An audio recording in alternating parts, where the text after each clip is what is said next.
Hello everybody, welcome to Coffee Vlog, the show where I get on a comedian and we speak about comedy, movies, music and many other things. This coffee again, which in the last episode is, like I said, you're going to get the... I've heard it's very bitty. You're going to get the bits in it, the coconut bits. Yeah. Today on the show we have Bella Humphries. Hello. Did you want to introduce yourself? What do I say? I didn't say this you bit. didn't tell me about this. I told you the other things, but I didn't tell you this. Oh no! What will I say now? This could have been a big mistake, couldn't it? I could just unleash anything on this. No, I'm Bella. Hello. That's who I am. That was my introduction. That's a very good. Yeah, that was. I keep doing this like I'm like a children's TV presenter. That's fine. You work with kids. I do work with kids. So I think everything about me, I'm just like really kind of that's on the brain at all times. So the first thing I ask is how did you get into comedy? How did I get into comedy? Well, I don't know if you can tell by my sort of demeanour, I'm an actor, and were you doing that before? I was doing that before, and I'm still doing it now, but I had been doing it since I was probably about 10 or 11, I've been a child actor, Did you ever, were you anything sort of big when you were a child actor? I'll be honest with you, I think I peaked age 12. Age 12, okay. Yeah, so I did like probably some of my biggest jobs when I was a child. I made my West End debut when I was a child. I was in Billy Elliot, the musical. Oh, okay. I did some telly stuff, did some like voiceover things. Yes, I did quite a lot of that when I was growing up. And then I was just like, I graduated from drama school quite a few years ago, very bored, and what I really wanted to do, because I'd been to the Fringe before and did a play, and I'd been like, oh, people do like one-woman shows, they do like one-woman plays, that looks fun. Yeah. And like all women who had seen Fleabag, I thought, do you know what I really want to do is I really want to write a one-woman show. And I tried writing it, but it just didn't really feel like a play, and I was not big into stand-up, I didn't really know much about it, but I'd seen a bit on telly, and I was like, oh, this kind of feels a bit like sort of stand like funny. I'm trying to be funny. I always try and be funny.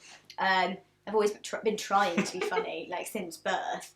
And I was like, oh, it sounds a bit like that. I didn't really know much about it, but I really liked Sarah Pascoe at the time. I'd been to see some work in progresses with her, and I was like, do you know, I'm just going to give it a go. So I just wrote this 5 minutes. I did it, and then I was like, yeah, I like this actually. This is really fun. I did. Oh my god, what is it called? I can never remember this. Is it called Cockney Comedy? Yeah, Cockney Comedy it used to be. It used to be in Bethnal Green, and it was run by Darren Walsh. And then I think it moved to Fun guy. Yeah. And then it moved somewhere. It moved somewhere else. I remember the last one that it was in a weird wine cellar, pretty much. Yeah. In a basement. Yeah. And there was just the fridge behind you. Now it's gone. Yeah, just disappeared. Yeah, it's all gone now. But yeah, that was my first one, and as soon as I did it, I just was like, yeah, I quite like this actually. And then just been doing it ever since. So how long have you been doing it for now? Pretty much 2 and a bit years, I think. Yeah. Do you? This is the question I was asking everyone. Do you still enjoy doing it? Yes. You do? Okay. Yeah, I've not gigged for probably like about a month, maybe a little bit longer, and I do miss it a little bit. So. How come you haven't done it for? I had an operation on my throat, so I couldn't talk. Yeah, you couldn't. You don't couldn't speak for a little bit, and then just get signs. Just like holding up little things. Yeah, no, I had an operation on my throat, and I couldn't speak for a bit, and then I had to have some time off because I couldn't speak for a long period. I couldn't even speak for 5 minutes in a row at one point, so that would be not helpful.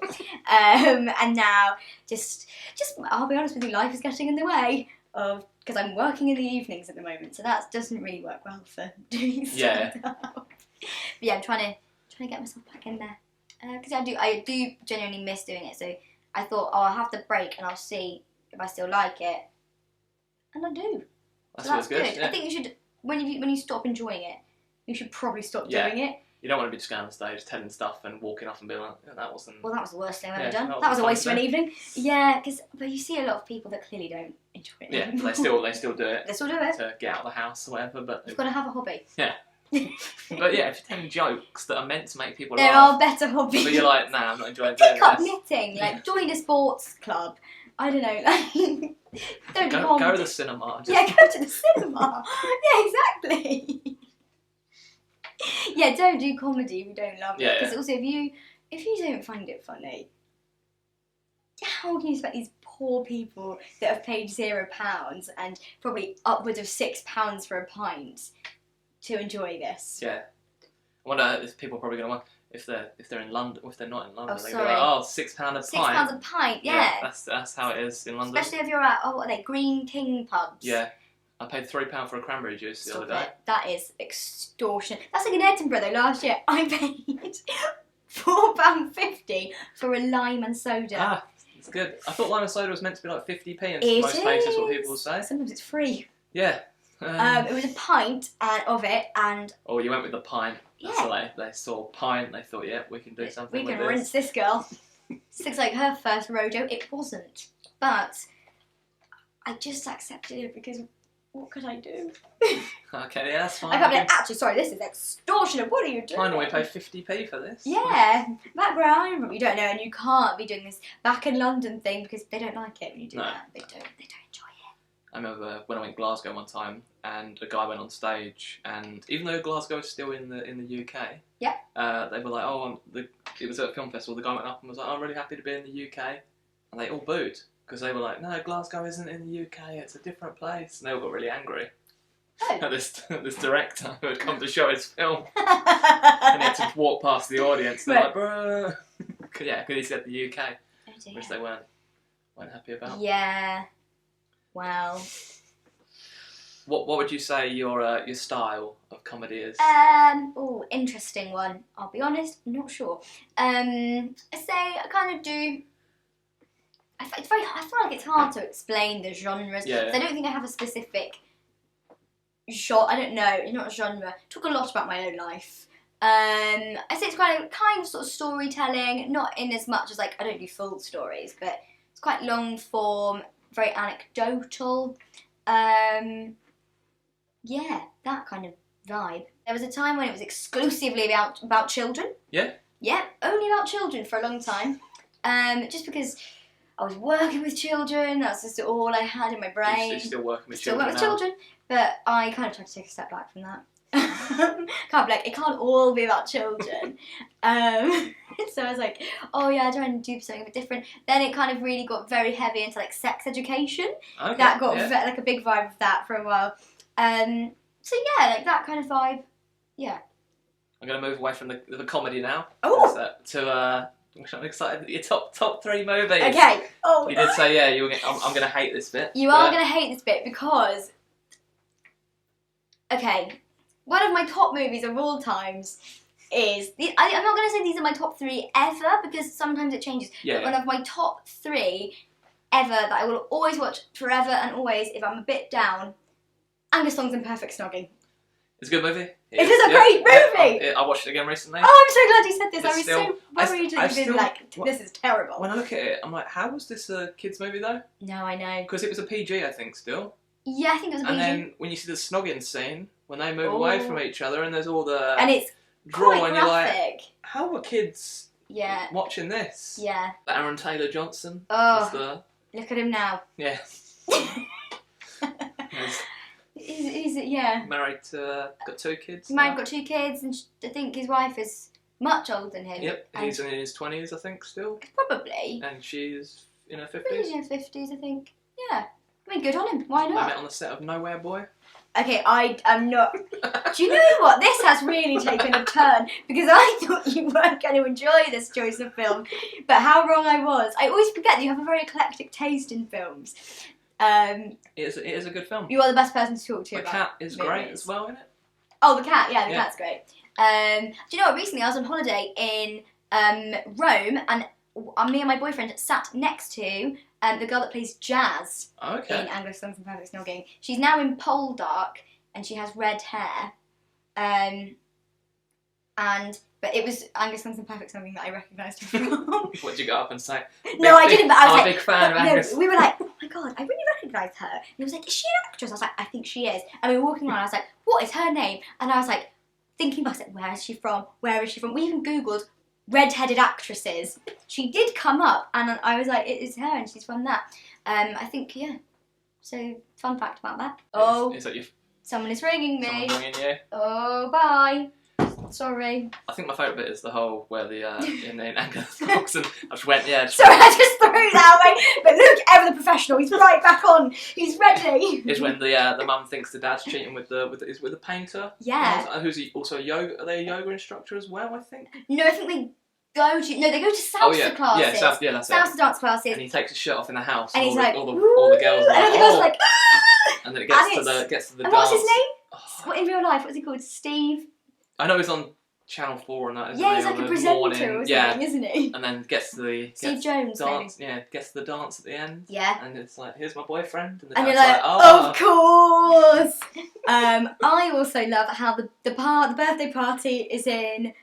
It's like Liquid and Envy or like one of those like Oceana. Like it's kind of like in a club. Yeah, the worst. It's like the worst kind of club.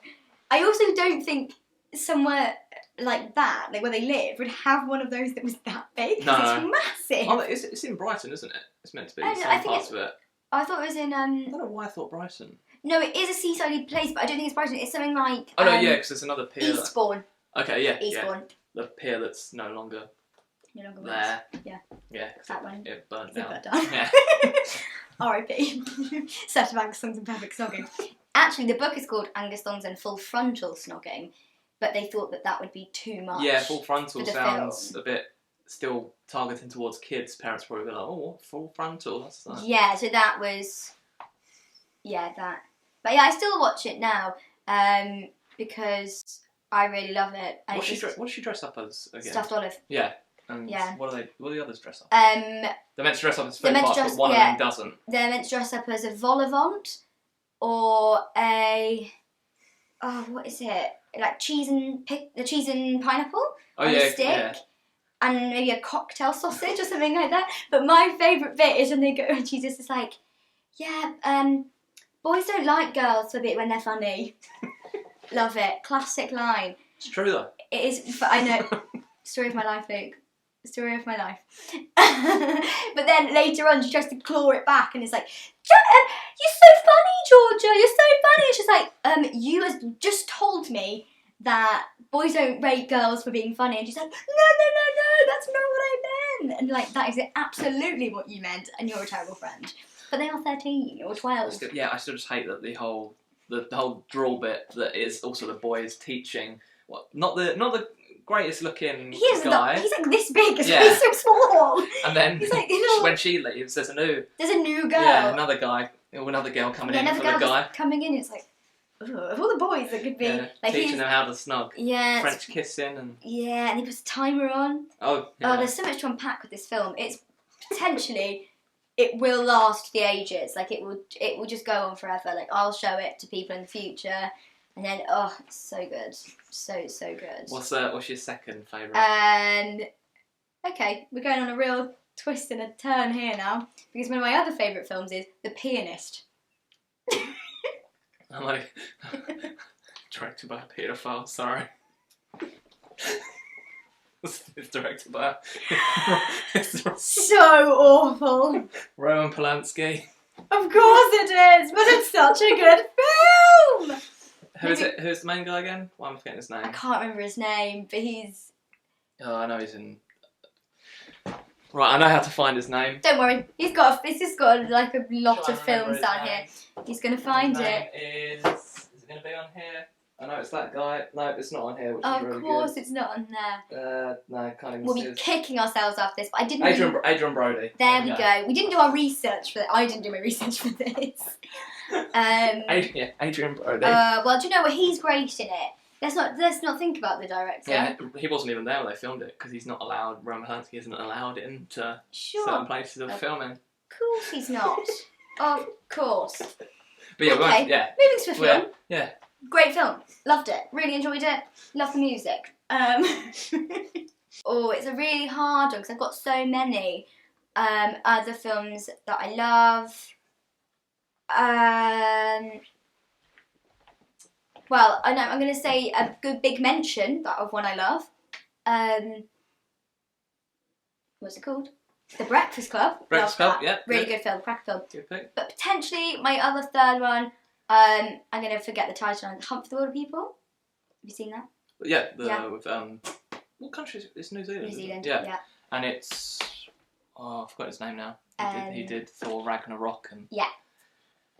Yeah, forgot his name. I don't remember the director's name. Yeah, I can't remember his name either. But I cannot watch that film without just like breaking down into laughter. Oh no, it's hilarious. So funny. Introduced to me by my brothers, one of whom I was telling Luke earlier has completed Netflix. I think he's the only person that has watched as many films as you that I've ever met in my life. Yeah, probably one of my top 3 as well. That director is, I have to remember his name. I think it's Tickle. Titu? Yeah, I think that is it. Yeah. Because he's now doing a film where a kid has an imaginary friend, but the Yes. imaginary friend is Hitler. Yes. So, yes. But no, Hunt for the World People Absolutely. is great. I think he did in the We Are the What We Do in the Shadows. What We Do in the Shadows. Yeah, Yeah, the film, the original film. Yeah, he that did is that also as well. very good. I watched that recently because I watched the TV programme. I still need to watch. You should watch it. It's very, very good. And yeah, so I'd watched the TV programme first because I didn't even realise it was a film. Very out of touch. And then I watched that and I was like, oh, this is amazing. Because I love things about vampires and crime and death. So that, really love that. I've given you lots of films here. Have, so we had to really gloss over the paedophile stuff. Yeah, so we've got the pianist. oh my god. Hunt for the People, Angus Thongs and Perfect Snogging, Breakfast Club, all on What We Do in the Shadows, all good films. So if we've saying you watch a TV show, I'll go on to this. Just the television. Do you watch much? I watch quite a lot of television, yes. What's your favourite TV show? So my favourite TV show,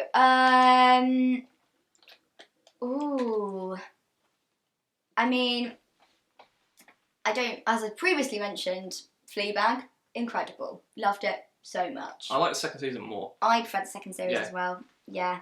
I think it just had like a lot more... I think the first season, I like it, but I feel like there's some things that are... It's very well written, but there's some things that are just a bit off, and I feel like the second season is a lot stronger. Definitely. I think it kind of knew more what it was doing in the second series. The first series is like entirely based on the plot of the play. Yeah. So I think they'd already got that structure, and it's something that she'd been working on for a really, really long time. It had been to the Edinburgh Fringe. It'd been on at the Soho more than once, I think. And because it's back at Soho. It's back at Soho again. I think it might be up in the West End as well for a bit as well, but it's all sold out, obviously, of course.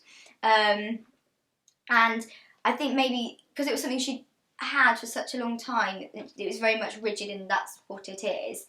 My favourite bit about it is though that Sian Clifford, who plays her sister in it, they were friends at drama school, and they like made a promise to each other: whoever does well first, we will help the other person out. And apparently, I've heard in multiple interviews that Phoebe Waller-Bridge really like fought. They didn't want Sian Clifford to play her sister, and she was really like, no, you have to see her. And then now, iconic. She is, the pencil haircut. That scene I will never get over because I've had so many of those awful haircuts where I've cried. I've been like, look at me, I look terrible.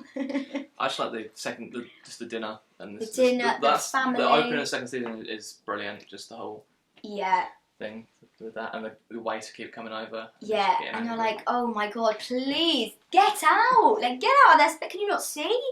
Oh yeah, everything. The Olivia Colman character of the stepmom. Oh. When they take the flowers around, she's like, we'll just leave them outside. Yeah, and when he says he's not going to do the wedding, and she's like, oh no, that's fine. And she just comes back in and just screams. So great. So yeah, I love that. I recently just finished watching Orange is the New Black. I got really out of it for like sort of 3 seasons. I completely forgot season 6 when watching this season. I think season 6 for me was one of the weakest. So weak, wasn't it? Season 5, I think the prison one. Yeah, I think after Hussein died, it really went downhill from there. Yeah. And I think they really got it back at the end. It was like a greatest hits of all the old characters. Yeah. Like some of them just came back and I was like, oh, it was just that last episode where they just sort of started going to the other prisons. Yeah, like all these other prisons, and I'd forgotten that some of them were still alive. I'd forgotten that some of them went to different prisons because I forgot there had been the riots. Yeah. That lady that did that wrote the book, I completely forgot. And she just randomly appeared. She randomly appeared. Yeah. However, good ending. It stopped filming, so you said Good ending. Good ending. And then And also that's went about on about lots of stuff, but Piper and Alex's. yeah, I just got quite bored of her whinging, Yeah. really. If we're being honest. It was all a bit woe is me. I didn't want them to, probably going to be spoilers for you right now, but I didn't want them and Alex to actually be alright at the end. No, me neither, because I was like, that's not real life. No. That they both, they both sort of sorted it out. But I guess they just wanted it to be on, like, that's what the fans wanted. They wanted like, a nice, happy ending. People get really annoyed about that sort of stuff. But yeah, I mean, I mainly started watching it because it's about prisons. And that's one of my main interests is prisons. Yeah. And like crime and stuff like that. So that's the thing I like when they actually showed more stuff about people that killed people, whatever the reason they were in there. When you thought, oh, these are just normal. Yeah, these are just people. There's the one that doesn't speak, and I think she had pushed someone off a cliff on one. Yeah, I loved that one. Yeah, I really enjoyed that, and like when it got, especially like the really in-depth crimes. I found this one very, very like a lot sadder than other ones because they sort of. I did feel a bit.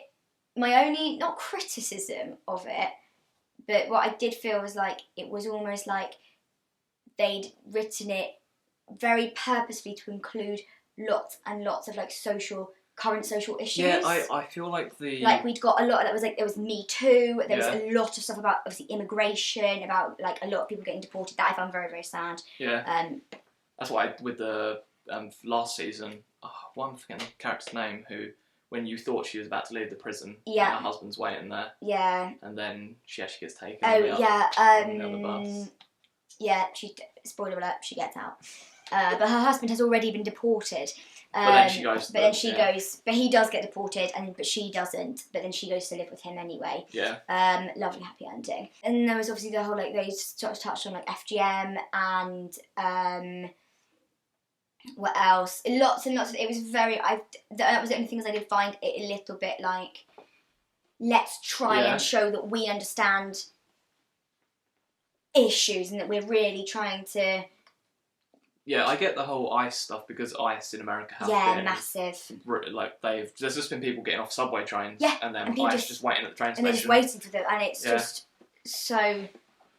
So I know they were trying to show that. Yeah, and that's totally understandable. That bit, there's a bit where there's children in there, and... Oh, the courtroom, the courtroom scene of the children, that is horrible. Which is just... And the ICE guy's just laughing about heartbreaking. But the charity they spoke about, the Passaic Washington charity, that's actually a real charity they've actually made now to help women when they get out of prison. That's good, because I've watched a lot of documentaries about... especially the American prison system, and it is just like very much like a vicious circle. Yeah. Once you've got out, if you don't have anybody, but you don't have any money, it's very hard to get a job if you're a felon. Like, if you've been convicted, you've been in prison, like, very hard to get a job. So what realistically are you going to do? No. And for some people it is safer, and they have a better, even though it's horrible, they have a better quality of life living in prison, because they actually have somewhere to live. Yeah. So it's... They get fed. That's why a lot of they get fed, people do things to even get a cell for a night, because they know they will get... Because they know they'll have somewhere to sleep and they'll be fed. So that is one of the... the big... That's why I find it so interesting. Yeah. And what I find really interesting, especially about the American prison system, is just such... a broad variety of people that have committed such different levels of crimes, just being with each other. Yeah. This is not the main TV programs that I watch, like things like Life on Death Row. Basically, every documentary there is about anyone that's been killed. Abduction in Plain Sight. Oh yeah, you do. The oddest thing I've ever seen. I will not give no spoilers because you have to see it with your own eyes. It's just the most unbelievable story. And every step of the way, we're like, how is this real? Like, I just don't understand. How is this real? But it is. Yeah. So yeah, I love things like that and anything about like murders or... Have you seen Into the Abyss? No, I haven't. That's done by Versa Herzog. And it's all about the deaf people on death row. And it's the director going there and speaking to them before they are about to be killed. But it's them talking about their crimes and why they're on death row. Yeah. But it's interesting. Okay, I might watch that one. Yeah, I find the sort of concept of death row Very interesting. Yeah. We'll move on to music. What music are you into? What music am I into? Well, that's quite a vast selection. I feel like my music taste hasn't changed since I was about 13, which is in about 2007. And I mainly just like stuff I liked then. So I'm really into basically just indie pop. I like the Kooks, Kate Nash. Who else do I like? The Wombats. Two Door Cinema Club. Okay. That's basically all I listen to. Forever and always. I do listen to quite a lot of musicals because I really like musicals. But what's your favourite musical? My favourite musical, or Little Shop of Horrors. Okay, good pick. Although I did see Book of Mormon the other week. Did you like it? I loved it. Good. It's the second time I've seen it, but I've only seen it once, but it's probably the great. best musical I've ever seen. Ever. It's amazing. It was so good. Ruined only by the fact that two people that sat next to me were late, and then one of them kept being on their phone. You're not meant to let people in when they're... I know. That happened to me when I went and saw Ghost Stories. They say, oh, no, latecomers. Yeah, but then they let them in. The show's on, the guys on stage talking. They let them in. And because it's meant to be like a professor turning a presentation at first before he tells. Yeah, oh, okay. And people started walking in.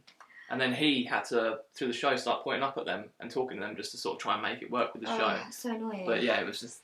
Yeah, well, where I work on School of Rock, like chaperoning the children. So, but we have very specific points where if you're late, you're allowed in. Just because the children come to the audience, and so at the beginning of the show. Okay. So you can't come in during that bit. Yeah. There was a very annoyed woman the other day because she was late and she was getting really annoyed. But I was like, you know when the show starts, so like, be there. Yeah. Unless it's really, obviously there's things that happen, but 9 times out of 10, like, come on. But yeah, there's only very specific places where we're actually allowed to let in latecomers, so they do let them in, but it's only a specific point. Once we had 100 children from a school, oh god, like a school trip, and they were all late, and they took up this massive section of the auditorium, so it was just empty for ages. And then it got to the point where they're allowed to let people in, and it was just like, and then it just kept going, and it was too much. But you kind of had to let them in, so it was like half the audience. So. I'm guessing you've seen School of Rock quite a lot now. I've only seen it once from the front, but I've seen it a lot of times from the wings. I know all the words. I know quite a lot of the dance moves. If any of the children go off, I'm ready in the wings. Do you still enjoy seeing it this many times? No, of course I don't. I can't stand it. Like, so the last thing I saw that had musical in it was Night of the Living Dead. Okay. They made it into, it was meant to be very serious at the start. Yeah. But then it turned it into a comedy when they were like, oh, what if these endings happened? And then they give a musical number, and it was nice one. Pretty good. Sounds fun. I like it. But yeah. I've gone through the music now, so the musicals. Cool. So like music, like indie bands. Yeah, that's my two things. Any other interests? In life? Just in life, any subjects? Any subjects. I've gone through the movies, music, yeah, done music, television. Television, and I've already sort of, my peak interest, which is crime. I've done one of those things where I've turned, basically, my two favourite hobbies, into my job. So, because, acting was, my favourite hobby, and singing and dancing, so that is, I don't do it all the time, but that is basically what I do for work now. Sometimes when they let me. So I have less and less hobbies. Yeah, do I have any hobbies? I like crafts a lot. I mean, I'm so fun. Yeah, I like sewing and things like that. I like baking, but I found I'm not as good at it anymore. Since I became vegan, I can't do it anymore. Really? Yeah, I can never get them to work. What are you doing wrong? I don't know. And I'm an avid follower of Lizzie's Instagram for her cake business, and I'm always looking at it and I'm like, this is amazing. Why can't I do it like that? But I just can't do it. I've tried, and I just think that some people have the skill, and I just don't have the skill. You'll keep practicing. I will try. Thank you for that. Yeah, it's my main hobbies, really. Yeah, I'd say comedy's probably still a hobby, really. No, it's meant to be pro. Full time. Well, I am a full-time, I think that's what they're all saying. They're all saying, Bella's full-time pro comedian. That's what she's so busy. She's so busy doing all these gigs. It's pro if you get paid £20 when you start getting paid. You then call yourself a pro? I've been paid, yeah. Yeah, so you're pro. Well, you heard it here first. Pro comedian. I'm here. with a fellow pro comedian. I feel like, do you think this is a weird way to end it, isn't it? But, What, just two pro comedians Yeah, saying, two pro comedians. Thanks for being here. Yeah. Is there anything you want to recommend to people, like a movie, a book, or just music, or something they should check out? So they should check out? Yeah. I watched a very interesting, I suppose, by the time this comes out, maybe it'll finish. Anyway, I'll recommend it. Watched a very interesting play the other day at the Soho Theatre. It's called The Colours. And it's a sort of kind of verbatim play. So they've done interviews with people, like patients from a place called Tolwen in it's a palliative care unit in, I want to say either Cardiff or Swansea. And then the other place they've done it is either Cardiff or Swansea, but I can't remember what it was called. And yeah, it's like all about that. And it was very sad, I'll be honest with you, but also very uplifting. And it was, a very interesting look at sort of end-of-life care. Okay. But in like a really nice, uplifting way kind of thing. And it was quite funny at times. And it was quite nice. There was a girl who, she was probably about the same age as me, and she was pretending to be an old Welsh man. So, like, what more could you want from that? Sounds interesting. Yeah, great. And my boyfriend is Welsh, and we did a very good analyse the accents at the end, trying to work out who was actually Welsh, who was doing a Welsh accent, and who was not good at the Welsh accent. Well, some people quite bad. One man was so... I can't believe I'm saying this. Oh, when you see it... he won't see it. One of the guys was so terrible at the accent. I wasn't really sure if he was trying to do a Welsh accent or not. He was quite terrible, but everyone else was very, very good. I think it was just really interesting. Maybe just watch more things that you think are a bit different. Challenge yourself. Yeah, Go out there and challenge yourselves, people. Very inspiring. Thank you. Everyone is saying that about me, Luke. They're saying, that pro comedian Bella, very inspiring. Also has the laugh of a witch. Well, thank you for being on this. Thank you for having me. This is Bella Humphries. Go and see her on the pro comedy circuit. Are you doing any gigs soon? Are you doing anything soon? Yeah, I'm doing Comedy East next week. Doing what? Comedy East. Comedy East, okay, yeah. Doing that one next week on Friday. So, come see it. Yeah, go and I've done it before. It's a long way away, but I'm doing a gig in my hometown of Swindon in November. And it's in November, it's quite far away. It's at the Toppany. I've done it before, it's very lovely. People of Swindon, good people. So if you're in Swindon, go Everyone's in in November. If you're in Swindon on the 11th of November, please come, because otherwise it will be just my family. Well, thank you. Thanks for having me. That's good. Yeah, I was meant to say bye at the end, but I didn't say.